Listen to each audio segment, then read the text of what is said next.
stand fully behind the heroic men and women of ICE and will always uphold law and order in the United States of America.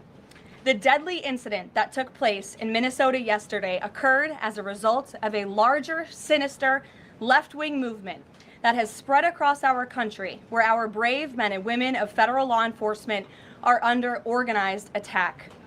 Right now, Immigration and Customs Enforcement officers are facing a 1,200% increase in assaults, a 3,200% increase in vehicle rammings, and an 8,000% increase in death threats.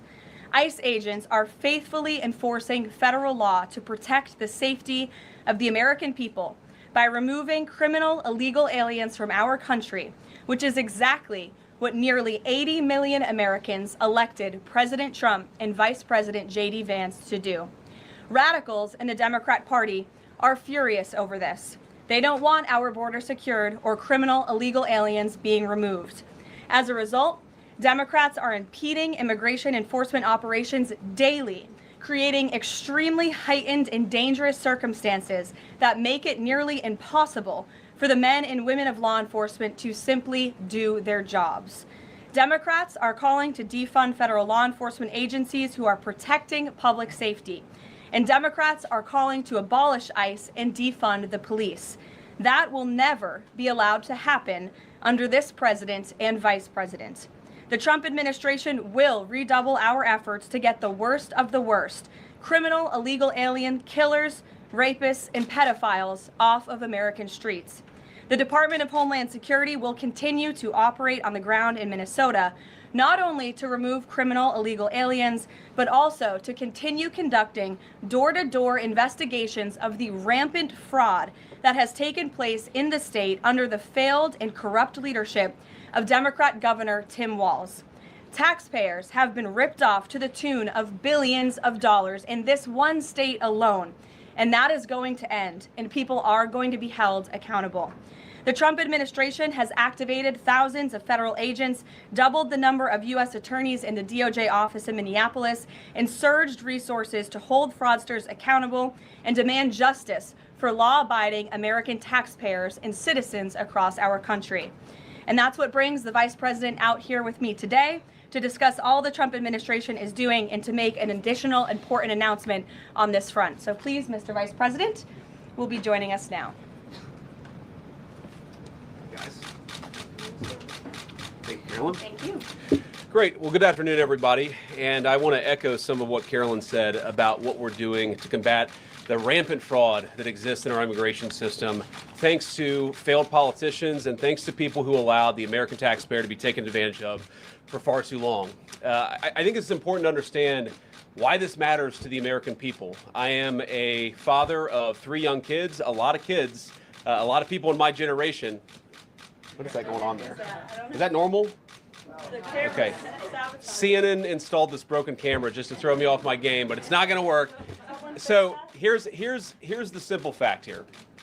If you're a young parent struggling to afford childcare in the United States of America, there are programs that we have to make it easier for your kids to get in daycare, for your kids to get in preschool. Those programs should go to American citizens, not be defrauded by Somali immigrants and others. Make it hard for you to get the access to the resources you need. But number 2, making it easier for people who shouldn't even be in this country to fleece the United States and our taxpayers to begin with.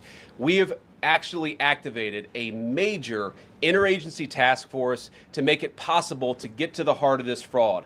We have Department of Agriculture resources that are focused on SNAP fraud so that people who need food benefits can get them, but illegal aliens and other fraudsters don't. We have over 1,500 subpoenas that the Department of Justice has issued to get to the heart of the fraud ring. We've done almost 100 indictments, mostly Somali immigrants, but also a few others. And of course, we're looking in with broad investigatory authority to a number of the the instances of wrongdoing that we've seen in Minneapolis. But we also want to expand this. We know that the fraud isn't just happening in Minneapolis, it's also happening in states like Ohio. It's happening in states like California. And so what we're doing in order to help coordinate this remarkable interagency effort from the Trump administration, but also to make sure that we prosecute the bad guys and do it as swiftly and efficiently as possible, is we are creating a new Assistant Attorney General position who will have nationwide jurisdiction over the issue of fraud. Now, of course, that person's efforts will start and focus primarily in Minnesota, but it is going to be a nationwide effort because, unfortunately, the American people have been defrauded in a very nationwide way. I want to thank a couple of people for their cooperation, in particular Pam Bondi, our Attorney General, first of all, for getting a lot of resources to Minneapolis to start to investigate and prosecute this fraud, really at an industrial scale. We've never seen fraud like this in the history of our country. Pam has been doing a great job to get the resources there to uncover it, but importantly, creating a job like this often takes months, sometimes even longer. When we realized that we needed this Associate Attorney General position, Pam got this person up and running in about a week. We're going to make the nomination hopefully in the next few days. We'll obviously let you guys know who that is when we do it. I've talked to Senate Majority Leader John Thune, who has promised me swift confirmation for this official, but this is the person who is going to make sure that we stop defrauding the American people. And here's one final thing I'll say about this. I've heard a lot of people say that we need a special counsel to investigate fraud in the United States of America. I actually agree, and that's what this position does. It has all the benefits, all the resources, all the authority of a special counsel, but with two crucial differences. Number one, it will be run out of the White House under the supervision of me and the President of the United States. And number two, it's actually constitutionally legitimate. As you guys may know, the special counsel statute has some major constitutional questions. When we get the bad guys, we want to make sure we get them permanently and they don't have some legal technicality they can get out of, which is why we set it up as an Associate Attorney General. I'll take some questions, but I want to make just one final observation here. When I was actually walking out here, somebody sent me a photo of a CNN headline about what happened in Minneapolis. And this is the headline. I'm just going to read it. Outrage after ICE officer kills U.S. citizen in Minneapolis. Well, that's one way to put it, and that is the way that many people in the corporate media have put this attack over the last 24 hours. And I say attack very, very intentionally because this was an attack on federal law enforcement. This was an attack on law and order. This was an attack on the American people. The way that the media, by and large, has reported this story has been an absolute disgrace, and it puts our law enforcement officers at risk every single day. What that headline leaves out is the fact that that very ICE officer nearly had his life ended, dragged by a car 6 months ago, 33 stitches in his leg. So you think maybe he's a little bit sensitive about somebody ramming him with an automobile? What that headline leaves out is that that woman was there to interfere with a legitimate law enforcement operation in the United States of America. What that headline leaves out is that that woman is part of a broader left-wing network to attack, to dox, to assault, and to make it impossible for our ICE officers to do their job. If the media wants to tell the truth, they ought to tell the truth that a group of left-wing radicals have been working tirelessly, sometimes using domestic terror techniques to try to make it impossible for the President of the United States to do what the American people elected him to do, which is enforce our immigration laws. The President stands with ICE. I stand with ICE. We stand with all of our law enforcement officers. And part of that is recognizing that you people in the media, not everybody in this room, but many people in this room have been lying about this attack. She was trying to ram this guy with her car. He shot back. He defended himself. He's already been seriously wounded in law enforcement operations before, and everybody who's been repeating the lie that this is some innocent woman who was out for a drive in Minneapolis when a law enforcement officer shot at her, you should be ashamed of yourselves. Every single one of you. Questions? Thank you, Mr. Vice President. I wanted to read a quote from Tim Walz earlier today. He said, "When things looked bleak, it was Minnesota's first that held the line for the nation on July 3rd, 1863, and I think we may be in that moment now." Can you comment on his rhetoric and Mayor Jacob Frey and whether they want to see unrest in Minneapolis? Well, that's very tough rhetoric from a guy who just quit because his fraudulent activities have been uncovered. Look, Tim Walz is a joke. His entire administration has been a joke. The idea that he's some sort of freedom fighter, he's not. He's the guy who has enabled fraud and maybe, in fact, has participated in fraud. That's what this new Assistant Attorney General position is going to find out. I don't care what Tim Walz says. I care about getting to the bottom of this fraud for the American people, and I care about enforcing the nation's immigration laws. That's what we're going to stay focused on. Unrelated question here. I mean, Democrats have accused ICE of murder. They've said they're targeting Americans. They've told ICE to get the F out of Minnesota. This is going to stoke the fire against ICE agents, and you're talking about ICE agents right now and being concerned about them. What, if anything, is the administration going to do to make sure these folks are protected during these protests? But also, should DHS sort of revisit their procedures here? I mean, nobody wants to see an American killed. Are there changes that need to be made to make sure something like this doesn't happen again? Look, first of all, of course, nobody wants an American citizen to be killed. This is absolutely a tragedy, but it's a tragedy of the making of the far left. They have radicalized a very small segment of the population, taught them that ICE agents are engaging in wide-scale violation of people's rights. What our ICE officers are doing is deporting the millions of criminal aliens that were let in during the Biden administration. So number one, we have to say, as a matter of leadership, and I would appreciate if the Democrats would join me on this, let's be honest about the fact that we have way too many illegal aliens in this country. Our ICE officers should be supported in doing their job. You're trying to actually marshal the far left lunatic fringe to engage in doxing, to try to make it impossible for them to enforce the law, and in some cases actually to engage in acts of domestic terrorism against our law enforcement officers. When you talk about different plans, different protocols, different policies, I forget exactly how you asked the question. Here's the simple fact. What we're going to do is make it easier for the American people's administration to enforce the American people's law. And that means that Democrats have to stop rallying the mob against legitimate law enforcement operations. And that means that we are going to get tougher, and that's what this AAG position is about. We're going to get tougher at the people who are defrauding the United States by inciting violence against our law enforcement officers. That's one of the things that we're going to do. We've already started that work at the Department of Justice, but we're going to keep on doing it, and this new AAG position is going to kick that into high gear. Vice President Vance, you just suggested that this woman who was killed, Renee Good, is part of a broader left-wing network. Who do you think is behind this broader left-wing network? Well, it's one of the things we're going to have to figure out, but here's the way that I put it. When somebody throws a brick at an ICE agent, or somebody tries to run over an ICE agent, who paid for the brick? And who told protesters to show up and engage in violent activity against our law enforcement officers? You see, just with this most recent terrible incident in Minneapolis, you see friends of this woman's or other people who are eyewitnesses saying basically that she was there to engage in obstruction of a legitimate law enforcement operation. How did she get there? How did she learn about this? There's an entire network, and frankly, some of the media are participating in it, that is trying to incite violence against our law enforcement officers. It's ridiculous, it's preposterous, and part of our investigatory work is getting to the bottom of it. Who's funding it? Who's supporting it? Who's cheerleading it? And of course, if there's illegal activity related to that, we're going to get to the bottom of that and prosecute it where we can. Vice President, thank you for taking questions today. Is there a risk with you describing her as a deranged leftist, talking about very specific facts of these events, when an investigation is just beginning? Are you preempting a thorough investigation by drawing such conclusions? And have you received any information beyond the videos we've seen publicly about this individual, her specific acts, that has informed your point of view? Well, first of all, the Department of Justice is going to investigate this. The Department of Homeland Security is already investigating this. But the simple fact is, what you see is what you get in this case. You have a woman who was trying to obstruct a legitimate law enforcement operation. Nobody debates that.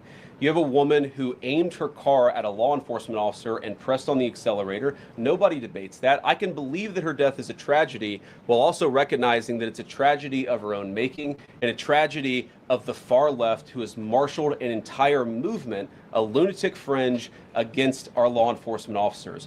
I think what is clearly happening here, and it's going to keep on happening unless the Democrats wake up and say, you know what, you don't have to agree with our immigration policies. You don't have to agree with what the president or the vice president believe about immigration enforcement. But why don't you take this to the ballot box? Why don't you vote? Why don't you organize? Instead, what some of them are doing What some of them are doing is encouraging people to get violent with our law enforcement officials. It's disgraceful and it's got to stop.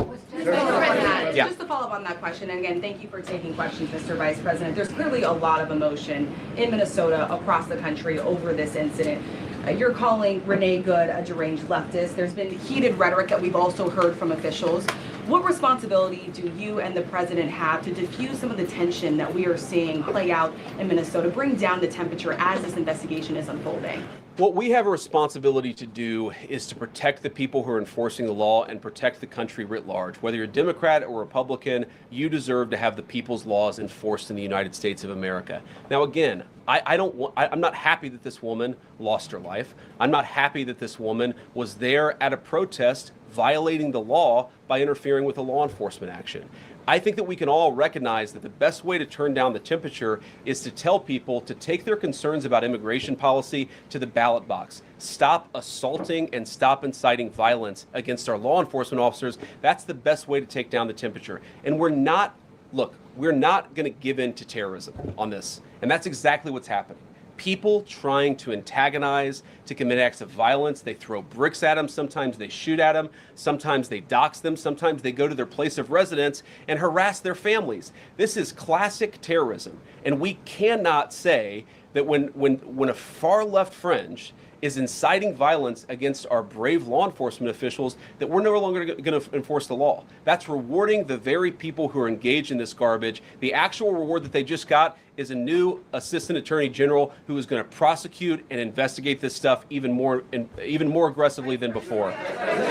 Yeah. Thanks for taking my question. So the head of Minnesota's investigations agency says that the U.S. Attorney's Office has essentially cut off the state investigations agency's access to the investigation. What is the precedent for that, and why shouldn't the Minnesota officials on the ground have access and evidence to work on this investigation? First of all, I wish the state officials in Minnesota would investigate why you have so many people who are using their vehicles and other means to actually interfere with a legitimate law enforcement operation. The precedent here is very simple. You have a federal law enforcement official engaging in federal law enforcement action. That's a federal issue. That guy is protected by absolute immunity. He was doing his job. The idea that Tim Walz and a bunch of radicals in Minneapolis are going to go after and make this guy's life miserable because he was doing the job that he was asked to do is preposterous. The unprecedented thing is the idea that a local official can actually prosecute a federal official with absolute immunity. I've never seen anything like that. It would get tossed out by a judge. So what I'd like Minnesota to focus on is the real issue that they're encouraging people. Minneapolis officials are encouraging people to commit violence against ICE officials. It's ridiculous. It's got to stop. Go ahead. Vice President, thank you. You said earlier that there's a left-wing network to attack, to dox, to assault, and make it impossible for ICE officers to do their job. You told my colleague just now that there's an investigation going on into that network. Yep. So if everything that you say is true, how does being part of that network justify being shot? Well, being part of the network doesn't justify being shot, but ramming an ICE officer with your car, that's what justifies being shot. It's not a good thing, by the way, but when you force somebody to engage in self-defense, it's almost a preposterous question. I'm not saying that funding some of this stuff justifies capital punishment. Nobody would suggest that. The reason this woman is dead is because she tried to ram somebody with her car and that guy acted in self-defense. That is why she lost her life, and that is the tragedy. Now, there may be other violations of the law and other penalties that are associated with those violations of the law. For example, if you are funding violence against our law enforcement officers, I'm not a prosecutor. My guess is that's not the sort of thing that earns capital punishment, but it should sure as hell earn you a few years in prison if you're funding the effort to try to assault our law enforcement officers. What is, I'm sorry guys, what's going on here? You guys are meant to report the truth. How have you let yourself become agents of propaganda of a radical fringe that's making it harder for us to enforce our laws? You just asked me a question. that presumed that the reason why this woman died is because she was engaged in legitimate protest. She tried to run somebody over with her car, and the guy defended himself when that happened. Next question. The investigation is still ongoing. I said next question. Mr. Vice President, I mean, you presumably watched the video yourself. There's not the slightest doubt in your mind, having viewed it, that the victim, you still believe that she deliberately tried to ram him despite seeing this video? Look, I don't know what is in a person's heart or in a person's head, and obviously we're not going to get the chance to ask this woman what was going on. What I am certain of is that she violated the law. What I'm certain of is that that officer had every reason to think that he was under very serious threat for injury or in fact, his life. What I'm certain of is that she accelerated in a way where she ran into the guy. I don't know what was in her heart and what was in her head, but I know that she violated the law, and I know that officer was acting in self-defense. It raises an interesting point, though. Look, if people want to say that we should have a legitimate debate about, what was she really doing, right? Was she panicking when she drove into this officer, or was she actually trying to ram him? That's a reasonable conversation. What's not reasonable is for so many of you to plaster all over the media that this was an innocent woman and that the ICE agent committed murder, which is what many of you have said explicitly and some of you have said implicitly. That's what I have an objection to. The idea that this was not justified is absurd, and I think everybody knows it in their heart. Yeah. Mr. Vice President, in the green jacket. Taking down the temperature, it seems like political violence is ratcheting up and riots could be around the corner. What steps does the administration have planned to try to unite America? Average people on both political sides are so tired of fighting with each other, and I think all the journalists in this room could agree with me that we don't want to be part of the problem. Do you have any words to unite America? I know you don't want to be a part of the problem, and I think that's true of a lot of you. I'm not sure it's true for everybody, because the reporting over this has been one of the biggest scandals I've ever seen in media. I've never seen a case so misrepresented and misreported when you have a guy who was defending himself and is now being treated as some sort of federal assassin by so many of the people in this room. First of all, let me say about crime. You mentioned violence. One of the things we're proudest about is that you saw violent crime over the last year drop by 20%. Why is that drop by 20%? Is it because we're attacking our law enforcement officers, or is it because we in the administration are empowering our law enforcement officers to enforce the law? I think that's one of the ways you take down the temperature, is you make people feel more secure and safe in their person and property. That's why we care so much about protecting our law enforcement, because it accrues to the benefit of the entire national community. I think that we can absolutely talk about the ways in which, we can lower the temperature by discussing differences in a reasonable and rational way. Again, I'm happy to talk with any congressional Democrat or any of you about our immigration policy, about why I think it's necessary, about why I think it's in the best interest of the country, about why the President of the United States was elected to actually enforce the border for the first time in at least 4 years. So here's the problem. That's not the debate so many people are having. They are actively covering for people who are committing acts of violence against federal law enforcement. It is preposterous. The way to take down the temperature is to stop it. Have your debates about policy. Attack me. Attack the President of the United States. Don't attack our law enforcement officers. They are trying to do the job the American people demanded that they do. They are not policy actors. They are enforcing the law. They should be treated with a modicum of dignity and respect. And the fact that they're not is why incidents like yesterday happened. The one final point I'll make about this is, look, there's a part of me that feels very, very sad for this woman, not just because she lost her life, but because I think she is a victim of left-wing ideology. What young mother shows up and decides they're going to throw their car in front of ICE officers who are enforcing legitimate law? You've got to be a little brainwashed to get to that point to where you're willing not just to protest, that's fine, not peacefully protest, but throw your vehicle in front of legitimate law enforcement officers and drive your car into them. To get to that point, you have to be, I think, radicalized in a very, very sad way. I certainly wish that she hadn't got there. I know there's an ICE officer right now who very much wishes he was not put in the position where he had to fire a gun to defend his own life. Yeah. Thank you, Mr. Vice President. What's your message, following up on that, what's your message to the leaders in Minnesota, the governor of Minnesota, the mayor of Minneapolis, to calm down the situation on the ground, on the streets? What's your message also to those protesters who saw that video in a completely different way than you saw that video?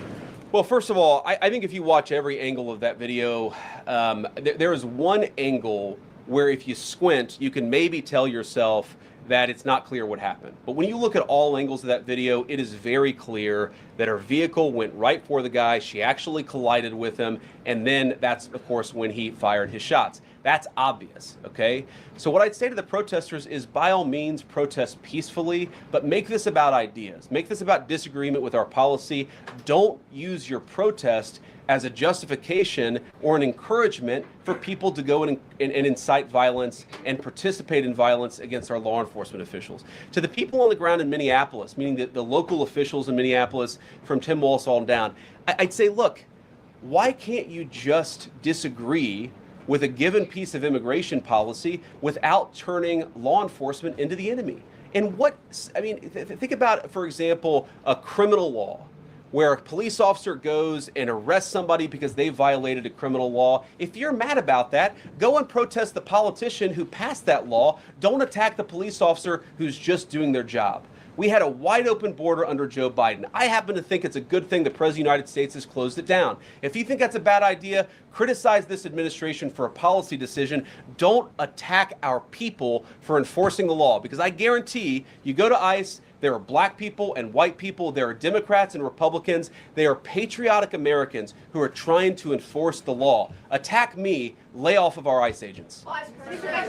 Yeah, in the blue, all the way, yeah. Yep, thank you, Mr. Vice President. You've called on Tim Walz to resign. Can you lay out the case as to why he should step down? Well, look, I think Tim Walz should resign because it's very clear either that he knew about the fraud in Minneapolis, he knew about the welfare fraud, or at the very least he looked the other way.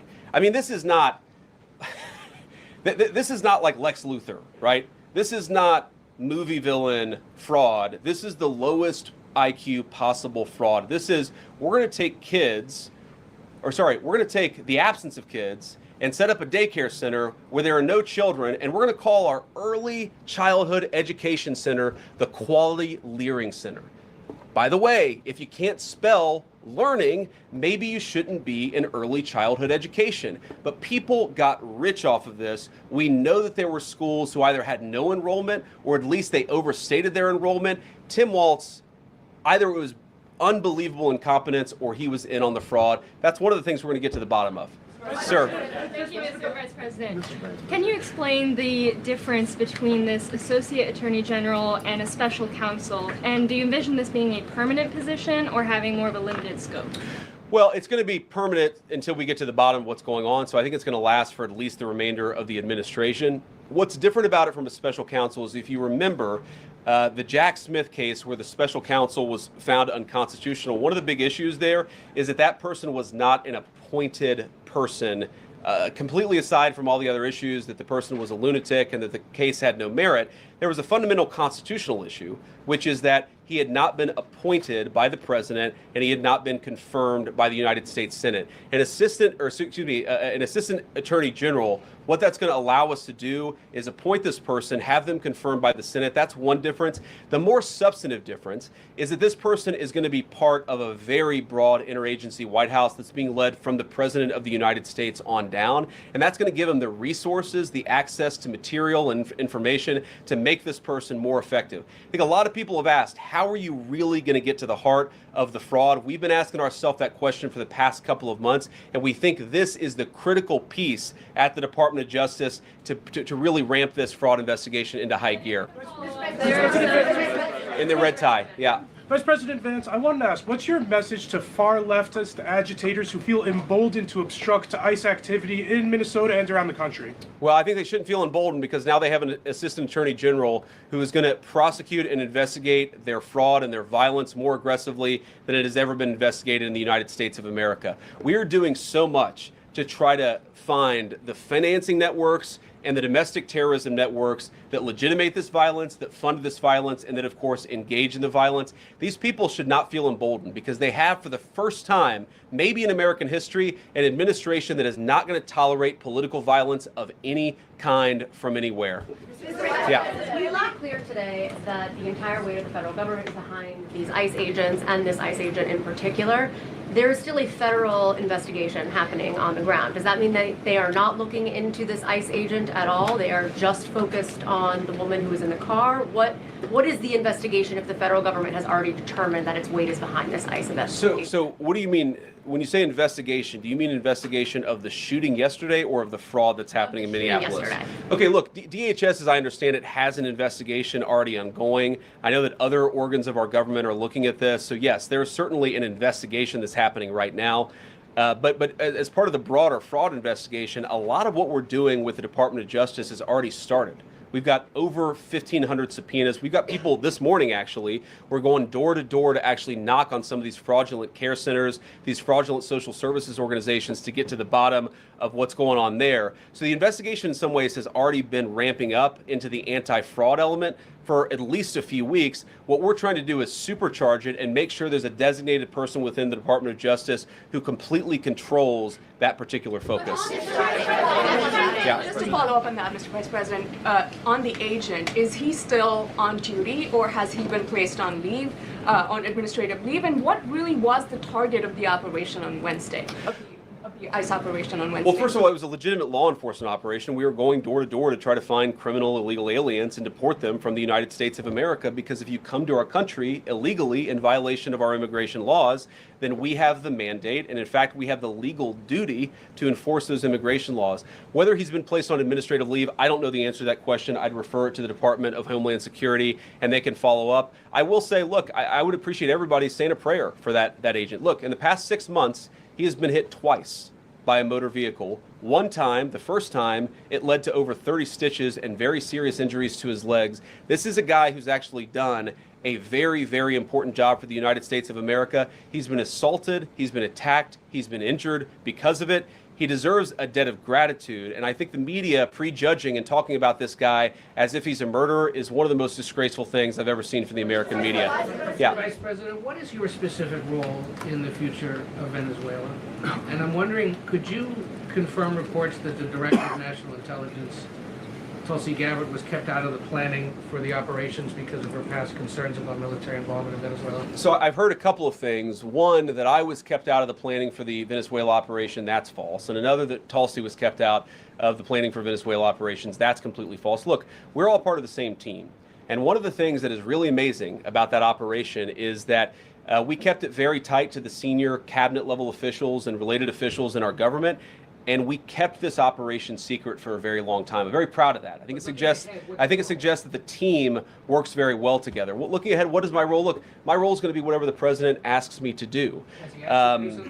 Well, every other day, I'm chairing the meeting that we do on this among White House principals to talk about next steps to try to ensure that Venezuela is stable. And as the president has directed us to do, to ensure that the new Venezuelan government actually listens to the United States and does what the United States needs it to do under our country's best interest. So I'm going to be as involved as the president wants me to be. So far, that's been very involved. And I'll keep on doing that so long as the president asks me to do it. In the purple.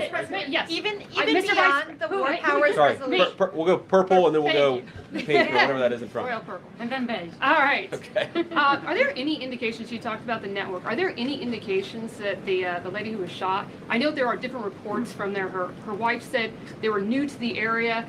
Are there any indications she may have been a paid agitator, and maybe that there are others that were brought to the area, considering everything that's going on in Minneapolis? I wouldn't say that she was paid. I don't have the evidence to say that one way or the other. What I do know is that she was violating the law. And if you just look at the eyewitness accounts, they were saying she was there to prevent the enforcement of the law. She was trying to obstruct a legitimate law enforcement operation. That much is obviously clear. The rest of it, of course, is part of the reason why we investigate this stuff. Yeah. Mr. Vice President, even beyond the war powers resolution today, Congress has bucked President Trump on issues like tariffs. Are you concerned that President Trump is losing his grip on Republicans in the Congress, and what are you going to do about it? No, I'm not concerned at all. First of all, we talked to some of the senators who were going to vote the wrong way, in my view, on this resolution today. Much of their argument was based more on a legal technicality than any disagreement in policy. If you look at the people who actually voted, every single one of them have supported the administration's plan. Second of all, as the president, I believe himself, has already said, every president, Democrat or Republican, believes the War Powers Act is fundamentally a fake and unconstitutional law. It's not going to change anything about how we conduct foreign policy over the next couple of weeks, the next couple of months, and that'll continue to be how we approach things. Go ahead. President. So we are seeing, regarding Iran, we are seeing the protests in Iran these days. The cities are begging for help from the U.S. and Israel, naming streets in the city after President Trump. It seems there is an opportunity here that may not come again. Will the United States stand by the citizens of Iran? And if Israel decides to strike again the nuclear sites in Iran, is the U.S. expected to take part? Well, look, we certainly stand by anybody who's engaged in peaceful protest, anybody who's trying to exert their rights for free association and to have their voices heard. Obviously, the Iranian regime has a lot of problems. And as the President of the United States has said, the smartest thing for them to have done, it was true 2 months ago, it's true today, is for them to actually have a real negotiation with the United States about what we need to see when it comes to their nuclear program. I'll let the President speak to what we're going to do in the future, but we certainly stand with anybody across the world, including the Iranian people who are advocating for their rights. I'll take just a couple more questions. Yeah, go ahead. Thank you very much, Mr. Vice President. Concerning Venezuela, how would you assure the Caribbean region that they will remain a zone of peace? Because some member states in the region are concerned. Well, look, the president had a very productive phone call with the president of Colombia yesterday, and we continue to talk at all levels of government with a number of our friends in the Caribbean region.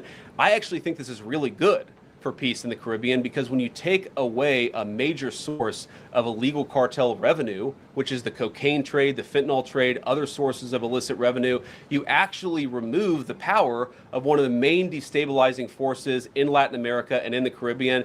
I really do think, look, we say it all the time, this is the president of peace. One of the ways that you establish peace in your own hemisphere is to make it clear that the United States is going to be respected, that the United States is willing to take power away from criminal cartel organizations and give it to legitimate governments. That's how we see the future of the Western Hemisphere, and we think it's going to be much more peaceful than it was certainly under Joe Biden. I'll take one more question. Go ahead. Mr. Vice President, thank you. On Greenland, do you have a message for European leaders? Many in Europe reject the idea that the island could be for sale.